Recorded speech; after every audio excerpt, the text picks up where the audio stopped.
여러 가지 이론을 살펴볼 거고요.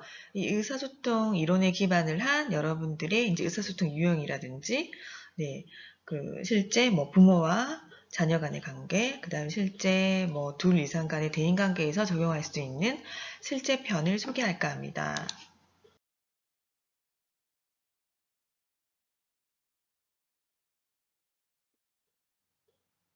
네, 그래서 목차의 순서는 첫 번째는 사티어의 의사소통 이론과 그에 따른 의사소통 방법을 배워보고요.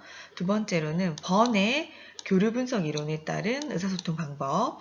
자, 그 다음 세 번째로 교류 분석 이론에 따른 의사소통 방법을 적용해 보도록 하겠습니다. 자, 첫 번째 사티어가 제시했었던 의사소통 이론입니다. 자, 이 이론가들은 역기능적인 의사소통을 소개를 했는데요.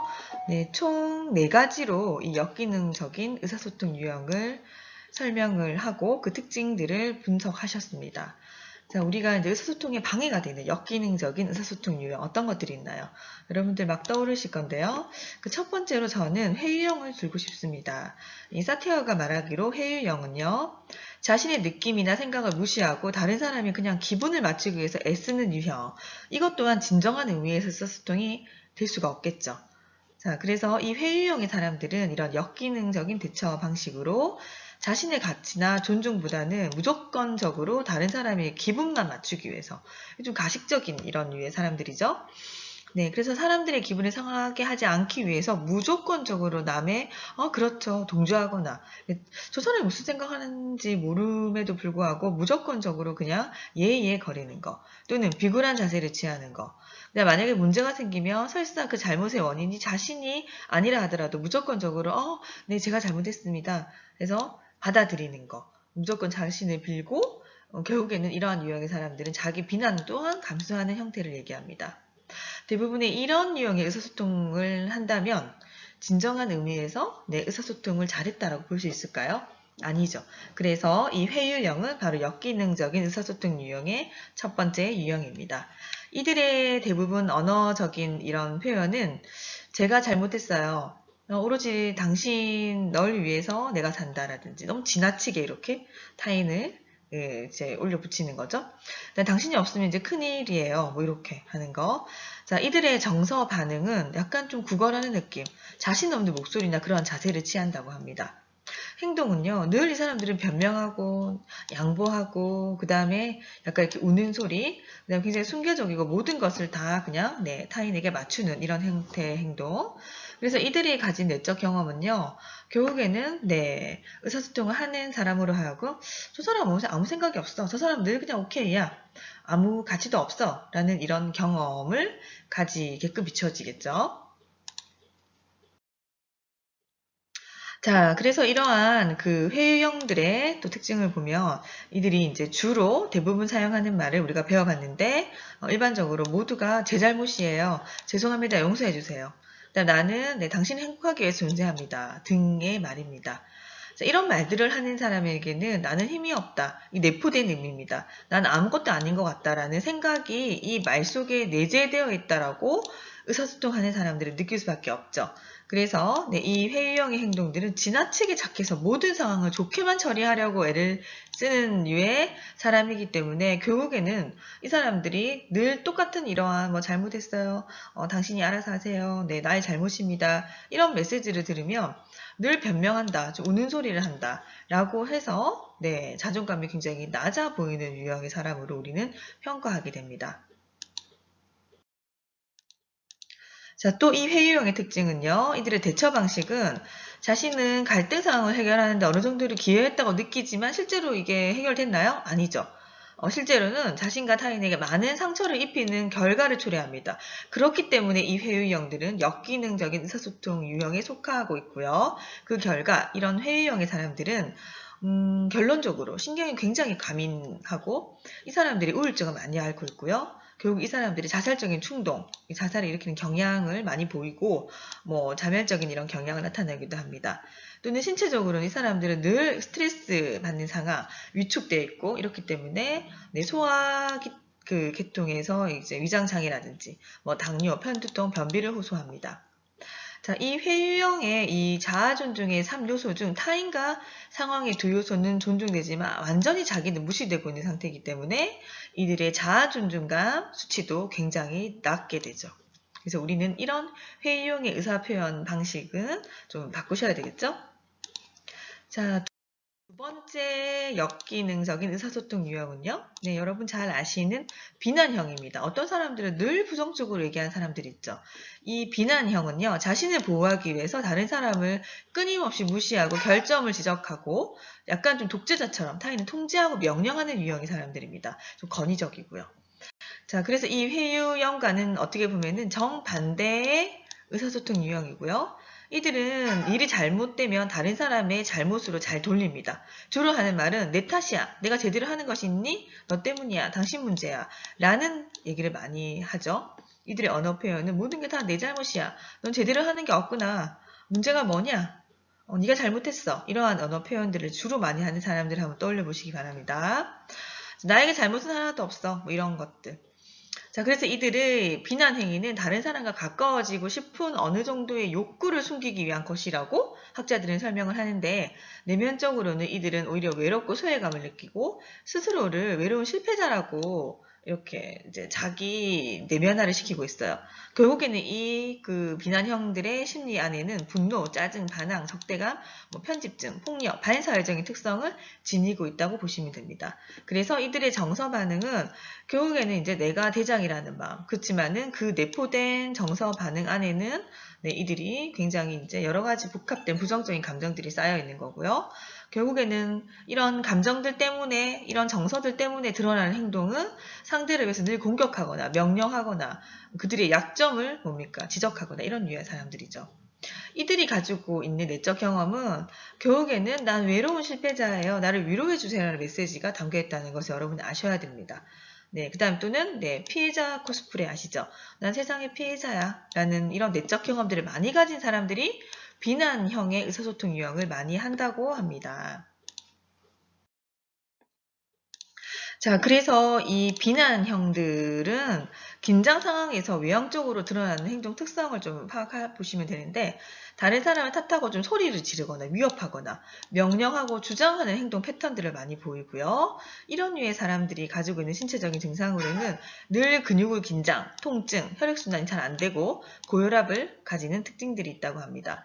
결국에는 이들은 자기 주장과 에너지, 그다음 지도력에서 네, 상당히 에너지를 네, 이렇게 과하게 사용된다라는 거죠. 이 비난형의 자아 존중 요소 중에서는요, 자기와 상황의 2요소는 존중되지만 타인과 관련된 것 완전히 무시되는 형태죠.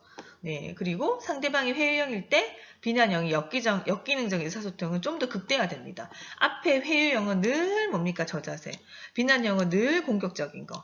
근데 이들의 의사소통을 한다 그러면은 정말로 극단에서 의사소통이 이루어지겠죠. 그래서 우리는 이 두 번째 역기능적인 이 비난형도 네, 피하셔야 되겠습니다. 자, 세 번째 역기능적인 의사소통 유형으로는 초이성형입니다. 이 초이성형 같은 경우는 자기와 타인을 무시하고 상황만을 굉장히 중요하게 생각하는 의사소통 유형인데요. 자, 이들은 원칙과 규칙, 옳은 것만을 절대시하는 경향. 그래서 굉장히 극단적인 객관성을 보입니다. 자, 그래서 인간 중심과는 굉장히 거리가 먼. 그래서 자료나 논리를 중요하게 생각하고, 네, 이런 사실이나 팩트. 그러니까 이렇게 좀 문서 위주의, 이게 좀 정형화된 굉장히 권위적인 유형의 타입을 가진 사람들입니다. 그래서 이들의 그 초이성형의 반응을 굉장히 잘하는 사람들은 자신의 논리가 실제 상황에 적용될 수 있는지의 여부보다는 일반적인 그냥 이론이나 주장을 합니다. 그러니까 상황에 맞게끔 의사소통을 하는 것이 아니라 네, 늘 네, 해왔던 이런 상식, 뭐 틀에 박혀 있는 거, 이론, 규칙에 따라서 의사소통을 한다라는 거죠. 그래서 자신의 논리를 설명하기 위해서 추상적인 단어를 사용해서 굉장히 긴 장황한 설명을 하고요. 정서적으로는 굉장히 냉담하고 완고하고 경직되어 있습니다. 대부분 네, 이들의 의사소통의 표현은 주어를 많이 생략합니다. 왜? 누군가가, 내가 아니면 상대방이 그런 의미가 아니기 때문에. 그래서 네, 이런 규칙과 옳은 것만 언급합니다. 추상적이고 굉장히 긴 장황한 설명. 왜 우리가 예전에 보면 교장 선생님들이 이렇게 설교 기억나시죠? 이런 유형의 의사소통 네, 표현 방법이고요. 이들의 정서 반응은 굉장히 냉담하고 좀 냉정하고 조용하고 경직된 자세로 정서적인 반응을 합니다. 공감형, 뭐 소통형과 좀 반대되는 스타일. 자, 그렇기 때문에 이들의 행동은 굉장히 권위적이고 원칙주의고 의도적이고 조금 더 세팅된, 조작된 행동 패턴으로 나타날 수밖에 없고, 이들의 내적 경험들은요, 나는 외롭고 상처받기 쉽다. 감정의 동요와 통제의 이런 상실이 두렵다. 통제의 상실이 두렵기 때문에 좀 약간 권위적으로, 네, 지금까지 우린 이렇게 해왔어요. 라는 메시지를 많이 던지는 의사소통 유형을 하겠죠. 자, 그래서 이렇게 초이상형인 경우에는 그럼에도 불구하고 내면적으로는 상당히 약한 캐릭터라고 합니다. 그래서 쉽게 상처를 받고 소외감을 많이 느낍니다.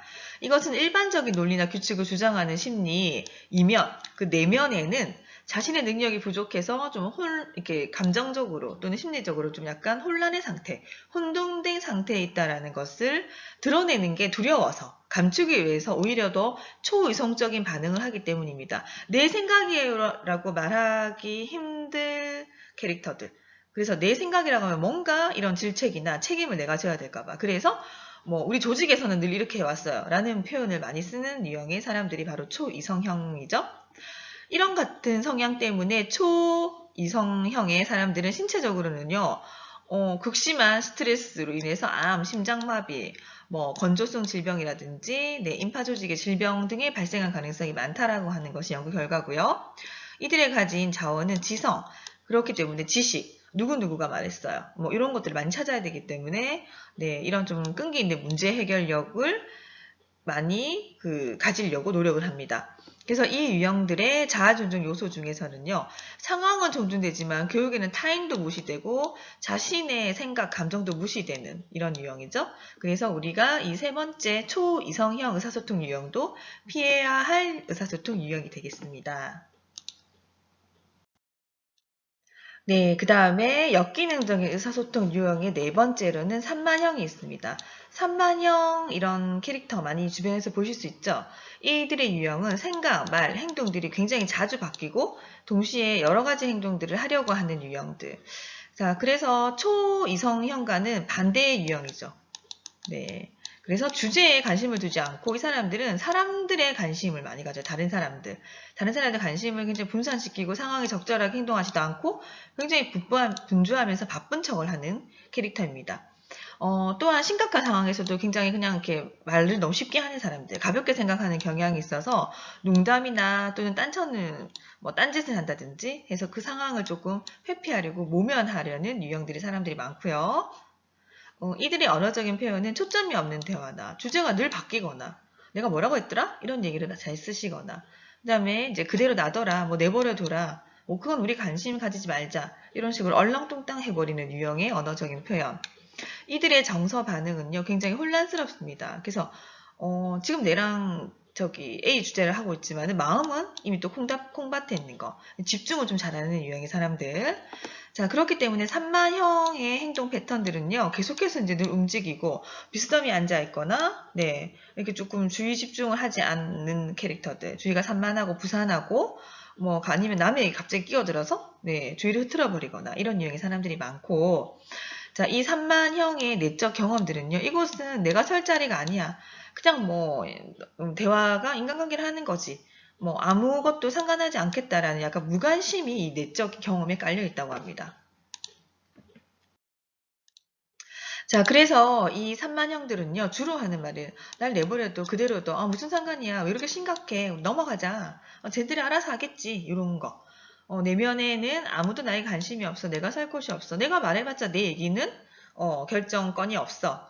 내게 적절한 것이 아니야. 라는 이 내면이 깔려 있어서 실제로 표현은 네, 이런 유형들로 나온다라고 하는 거죠.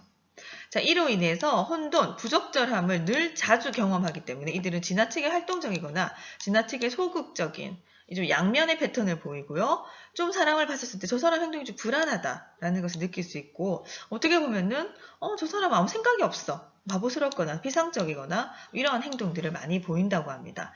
이 유형마저도 우리는 역기능적인 의사소통 유형으로 여러분들이 의사소통에서 좀 피해야 할 유형이 되겠죠?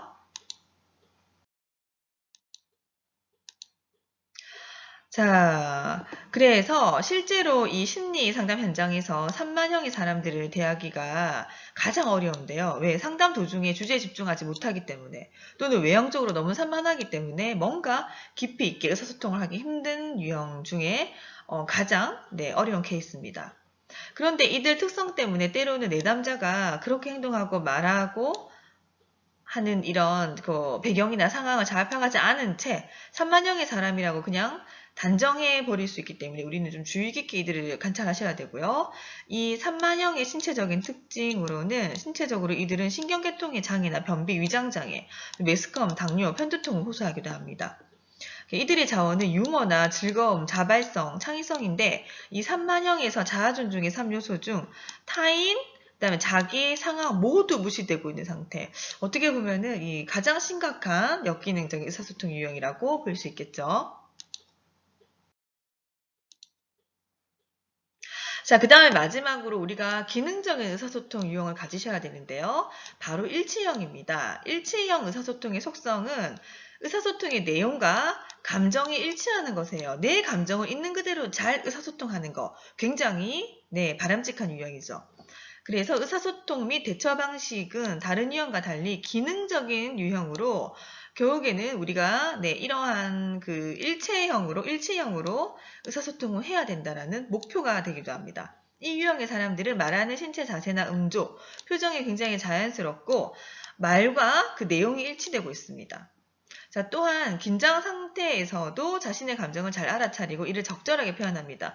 뭐 앞에 말할 때도 제가 지금 긴장을 많이 하고 있습니다 라고 자연스럽게 웃으면서 표현하거나 뭔가 긴장이 된다 그러면 좀 타임아웃을 해서 긴장을 좀 풀고 같이 시작할까 이런 표현들도 자연스럽게 하기 때문에 어떠한 내용과 감정이 그들의 표정을 보더라도 전달하고자 하는 감정을 잘 보이는 유형들, 이런 유형의 사람들과 우리가 의사소통한다 그러면 그 사람 좀 믿을 수 있겠죠? 네, 그래서 이 일치형 의사소통 하는 사람들은 정보를 전달하는 방법에서도 말과 정서가 일치되게 균형을 이루기 때문에 언어적인 메시지뿐만 아니라 비언어적인 메시지 또한 동일하고, 결국에 이 사람들은 다른 사람들과 관계가 굉장히 편안하고 개인의 특성을 존중하면서 타인뿐만 아니라 자신과 타인을 존중하는 이런 그 의사소통을 한다라는 거죠. 그 다음에 이들은 또 변화에 대해서 융통성도 있습니다. 자, 이들의 음성은요, 굉장히 따뜻하고 상대방의 눈을 보고 얘기를 하고요. 이들의 내면에는 무엇이나 좀 저 사람이 진실된다, 좀 이렇게 진정성이 있다라는 느낌을 주고 원만하고 뭔가 감정이나 이런 내용이 좀 충만한 느낌이에요. 그 다음에 이야기를 듣는다 하더라도 뭔가 생동감이 있고 활력이 있습니다. 자, 그렇기 때문에 이 일치형의 사람들은요, 자기 가치감이 상당히 높고 타인과 자신을 굉장히 신뢰하기 때문에 특별한 심리적, 신체적인 증상이 없고 그냥 무난합니다. 자, 이들의 자원은 높은 자아 존중감을 보이고 건강한 관계 지향성을 보이기도 하고요. 결국에는 자아 존중의 3요소 중 자기도 높고 타인도 높고 상황 모두가 존중되는 유형입니다. 네, 지금까지 우리는 역기능적인 의사소통 유형 4가지를 살펴보셨는데요. 자, 이거와 반대로, 그쵸. 여러분들이 의사소통을 실제로 잘 하기 위한 의사소통 방법적인 측면에서 이러한 일치형 의사소통 유형을 보여셔야 되기 때문에 이 일치형이 어떤 이제 스타일이고 여러분들의 내면에 또는 그 행동에 또는 언어에 어떤 것들을 내면화시켜야 되는지에 관련된 정리를 지금부터 하겠습니다. 첫째, 무엇을 해야 되나요? 맞습니다. 자기의 독특성을 일단 인정해야 됩니다. 인정하는 만큼 상대에게 자신을 있는 그대로 진실되게 말할 수 있기 때문이죠. 자, 두 번째, 개인 간의 에너지가 자연스럽게 순환되어야 됩니다. 너무나 일방적으로 내 메시지만 전달해도 안 되고, 그쵸? 그 다음에 타인의 어떤 지금 상태고, 감정의 변화를 읽어가면서 소통을 잘 하셔야 됩니다. 그래서 이 에너지가 자연스럽게 나에서 타인에서, 타인에서 나에서 이렇게 순환이 되어야 된다는 거고요. 세 번째로는 개성적인 이런 특징, 나도 그런데 너는 그렇구나. 이런 개성적인 이런 특성, 특징들을 서로 존중해야 된다는 거죠. 이런 태도를 지니셔야 하고요. 네 번째, 자신과 사람들을 기꺼이 신뢰하셔야 됩니다. 저 사람의 말을 있는 그대로 믿어줘야 내 말도 상대방이 믿어주기 때문이죠. 그 다음 다섯 번째, 모험을 하려고 하고 상처받는 것을 좀 기꺼이 감수를 해서 내가 이런 얘기는 좀 하기 그렇지만 나는 이런 상태인데 나도 이런 것 때문에 속상했어. 이렇게 해서 좀 약간 이렇게 이야기를 좀 끄집어내는 거. 좀 약간 부정적인 이런 경험이라 하더라도 함께 한번 끄집어내보자라고 하는 메시지를 주는 거. 여섯 번째, 자신의 내적, 외적인 자원들을 잘 활용을 하셔야 됩니다. 그래서 내적으로 가지고 있는 감정, 에너지, 그 다음 외적으로 다양한 자원들을 내가 읽었더니 신문기사에서, TV에서, 뉴스에서 이런 외적인 자원들까지 의사소통을 할 때 활용하셔야 됩니다. 그 다음에 너무 외부의 이야기들만 하시면 안 되죠. 그래서 이런 얘기를 듣고 이 영화를 보고 나는 이런 생각을 했어. 내적인 에너지 자원들도 소통을 하실 때 많이 활용을 하시고요. 일곱 번째, 친밀성에 대해서 굉장히 개방적이시는 게 좋아요. 그래서 뭔가, 첫 만남 또는 며칠을 만나지 않은 사람에게도 어느 정도의 이런 소탈함, 친밀성을 조금 더 개방적으로 오픈을 하자라는 거. 그 다음에 여덟 번째, 나 자신이 되는 것과 다른 사람을 수용하는 것에 대해서 좀 자유롭자. 그 다음에 아홉 번째, 자기 자신과 다른 사람들을 사랑하자. 어떻게 보면은 이 사랑하는 마음이 전달되는 것이 가장 중요한 일치형의 의사소통 유형이 될 것입니다. 열 번째, 변화에 융통성이 있고 개방적인. 나는 어제 이렇게 생각했는데 이런 얘기를 듣고 또는 네 얘기를 들으니까 이런 생각이 들어. 그래서 나의 감정이나 내가 전달한 것의 내용은 얼마든지 변화될 수 있다는 거를 뒀었을 때 어떠한 사람도 의사소통을 원활하게 할 수 있겠죠. 자, 그 다음에 이제 마지막으로 이런 반응하는 유형 같은 경우는 선택이라는 것을 좀 지각하고 좀 받아들여야 됩니다. 그 다음에 두 번째, 현재 내면에 진행되고 있는 모든 수준, 내가 생각하는 거, 기대하는 거, 인식하는 거, 나의 감정 등을 모든 수준을 끊임없이 접촉하고 진행되고 있다는 것을 좀 드러내주는 거. 자, 그 다음에 우리가 말하는 거, 신체적인 메시지, 그 다음에 내가 지금 현재 활동하고 있는 거, 나의 지금 현재 상태를 인정하셔야 됩니다. 자, 그래서 나 메시지를 가지고 반응을 하는 거, 이거 굉장히 중요한데요. 별표. 자, 나는 나고, 나는 이런 것들을 느끼고, 나는 이런 거를 들었어. 그래서, 항상 말을 할 때 주어에 이제 내 생각이야, 나를 조금 붙이는 사람들. 이런 유형이 일치형입니다. 자, 말하고 행동하는 것이 교육에는 소유주임을 분명하게 전달하게 되는 거죠. 그 다음 내 생각인데 라는 단서를 붙여주는 거 중요하고요. 그냥 판단보다는 설명적인 언어로 다른 사람이 말하고 행동하는 것을 보고 듣고 동시에 내면에서 일어나고 있는 것을 함께 전달하는 거, 함께 공유하는 거, 나누는 거. 일치형의 스타일이고요. 어떤 사람과 접촉을 할 때 우리가 선택한 이런 물리적인 거리에 좀 주의를 기울이실 필요가 있죠. 그래서 그 사람의 눈높이 수준에서 말을 하고 편안한 거리를 조정하셔야 됩니다. 너무 가깝게도 부담을 느끼고 너무 멀게도 거리감이 느껴지죠. 그 다음 또는 눈높이를 맞추는 거. 여기서 눈높이는요. 실제 나와 대면하는 눈높이이기도 하고요. 나이라든지 우리가 이제 어르신들한테 대화를 하는 이런 그 눈높이, 그 다음 아이들을 대상으로 말을 할 때 눈높이가 다르죠. 그래서 연령, 그 다음에 성별. 그래서 어쨌든 상대방의 이런 타인을 고려해서 말하는 의사소통 능력을 갖추는 것이 바로 일치형이 되겠습니다. 자, 두 번째로는 번이 주장한 교류 분석 이론. 그거에 따른 의사소통 방법을 또 소개해 보도록 하겠습니다. 자, 번의 교류 분석 이론은 번은 세 가지 자아 상태를 얘기를 하고 있는데요. 그 첫 번째가 부모 자아, 그 다음 두 번째가 어른 자아, 아동 자아. 이 세 가지 자아 상태가 특정 현상이나 현실적인 실제 장면에서 어떻게 나타나고 있으며 또는 어떻게 기능하고 있는지를 보는 것을 네, 이 교류 분석 이론을 의사소통으로 푼 학자입니다. 하나씩 살펴보도록 하면, 자, 자아 상태와 특징인데요. 첫 번째 이제 부모자아입니다. 부모자아를 가진 유형의 사람들은 언어적인 단서를 늘 이렇게 뭔가 해야 된다. 해서는 안 돼. 항상, 결코 이런 단어를 많이 쓰고요. 좋다, 나쁘다. 그 다음에 뭐 아름답다, 귀엽다. 뭐 틀렸어, 실수가 있다. 그 다음에 이제 괘씸하다, 무례한. 또는 해봐라, 두려워하지 말아라, 해봐, 봐. 약간 좀 이렇게 좀 뭐 이렇게 엄마와 같은 이런 메시지. 해여체, 걱정하지 말고 너를 돌봐줄 테니 뭐 이러한 언어적인 단서를 상당히 많이 사용하죠.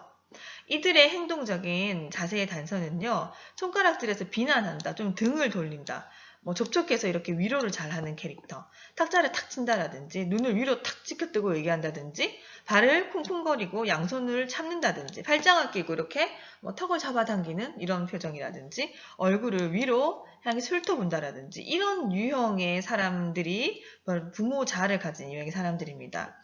목소리의 단서는요. 징벌적, 굉장히 비난, 그다음 격려적, 지시적, 뭐 동정적, 조소적 여러 가지 목소리의 단서들의 특징이 있고요. 얼굴 표정을 보면요.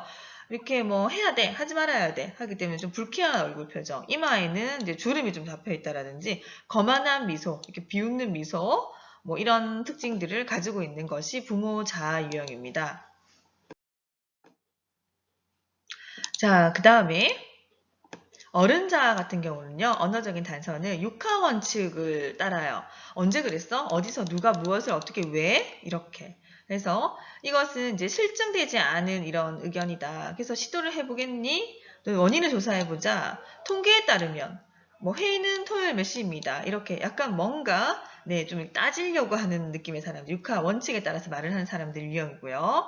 행동적인 자세의 단서는 똑바로 굳어지지 않는 이런 자세, 수준이 있는 이런 안목에 의한 접촉, 손가락으로 뭔가를 나타낸다라든지 자연스럽게 피드백을 한다라든지 그 다음에 관심을 조금 보이는 이런 행동 패턴을 보이고 목소리의 단서는 여유 있는 정서, 그래서 구김없이 좀 명쾌하게 적절한 제스처, 목소리, 그 다음에 자신의 이런 정보를 찾아줄게 이런 목소리의 단서를 가지고 있고 이들의 얼굴 표정은요 굉장히 사려가 깊고 주의 깊게 눈빛으로 관찰합니다.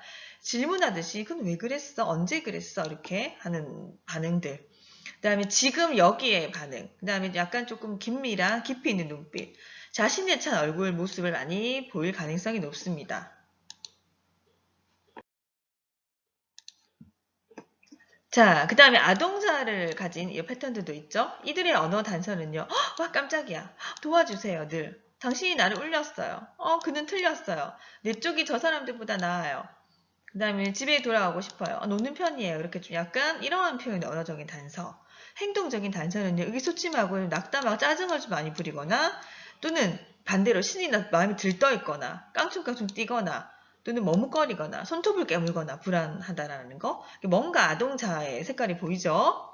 이들의 목소리 단서는요. 어리깡스럽거나 또는 이제 뭔가 항상 허락을 받는 걸 요구한다든지 이런 거. 뭐 이렇게 좀 긴장된 상태.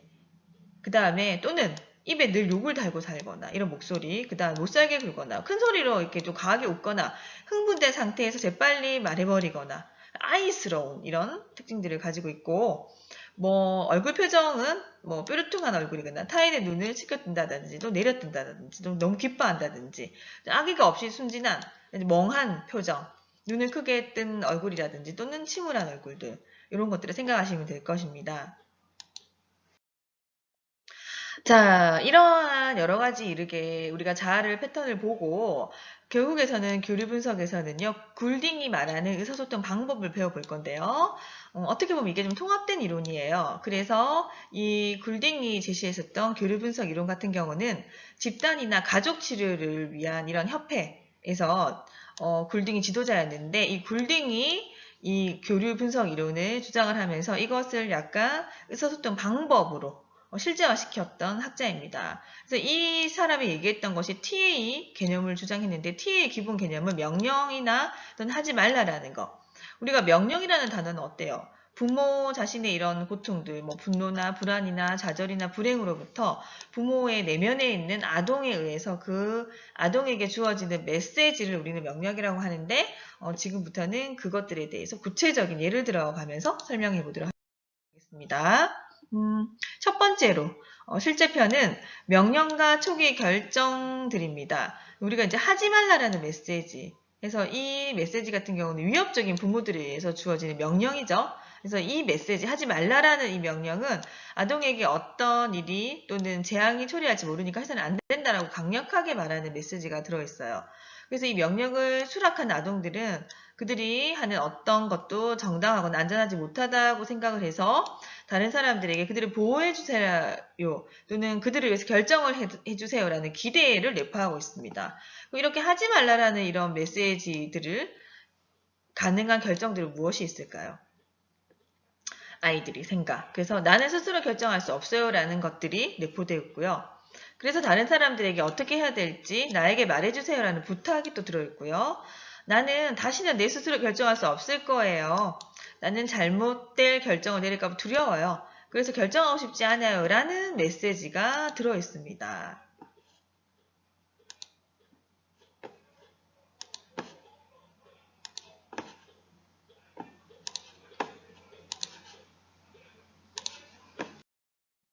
자, 그 다음에 두 번째, 존재하지 말았어야 한다라고 하는 이 명령들.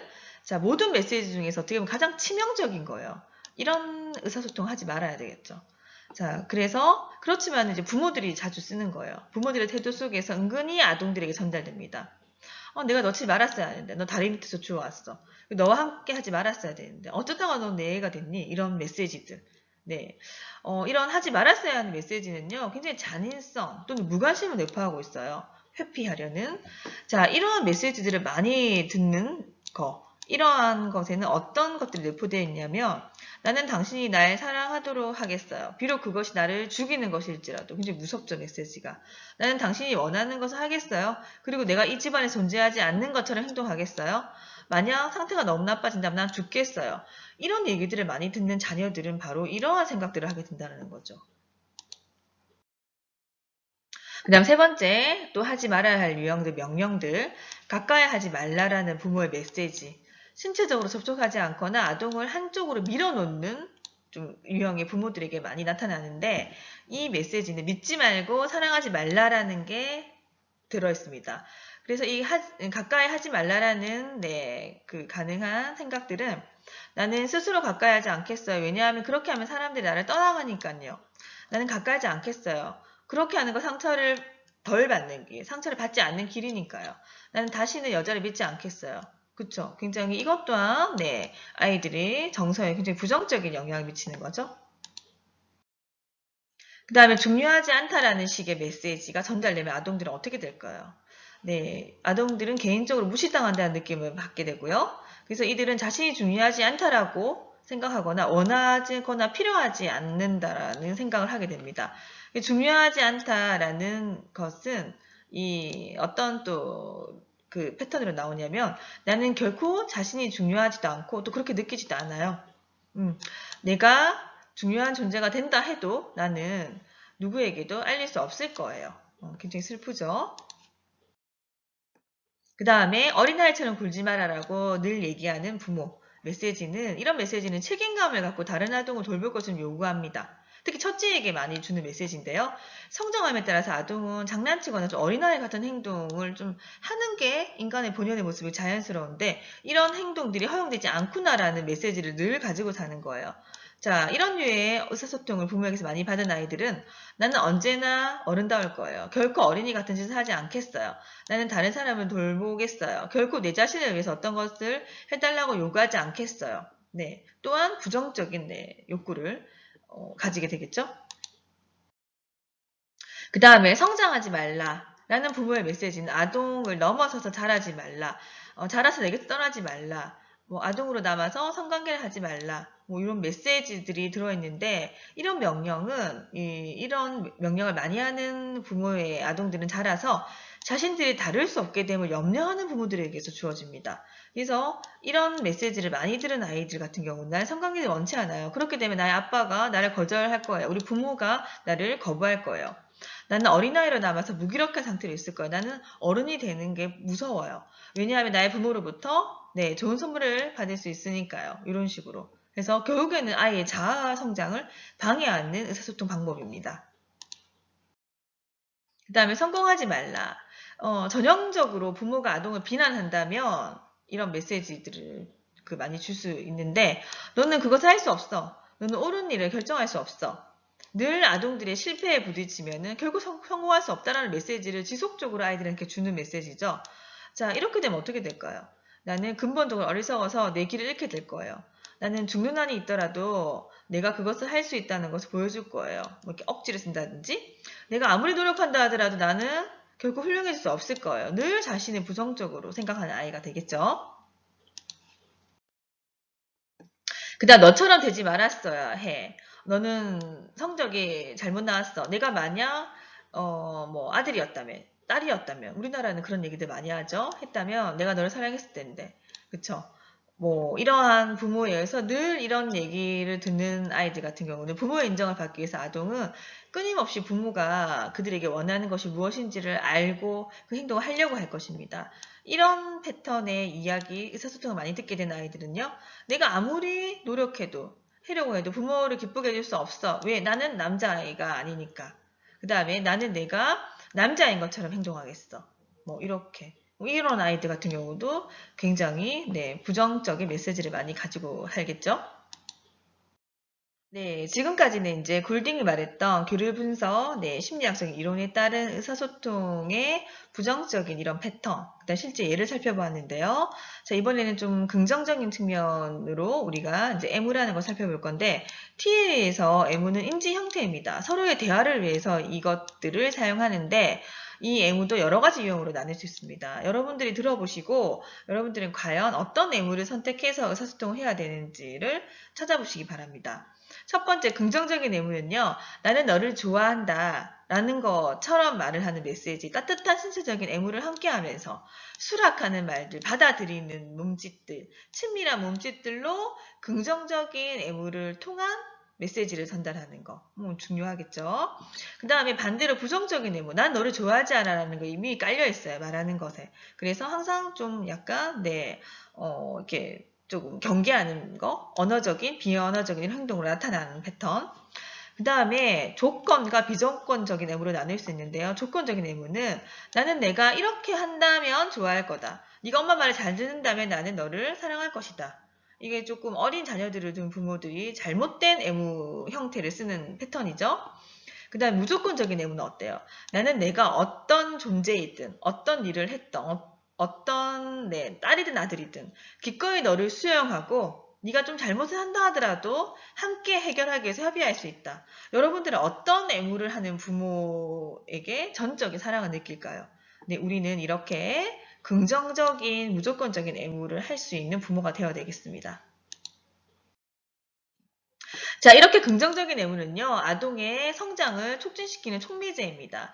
그래서 의사소통을 할 때, 부모 자녀 관계에서 또는 이러한 그 성인과 아이들의 이런 의사소통에서 굉장히 이런 긍정적인 애무는 중요한데요.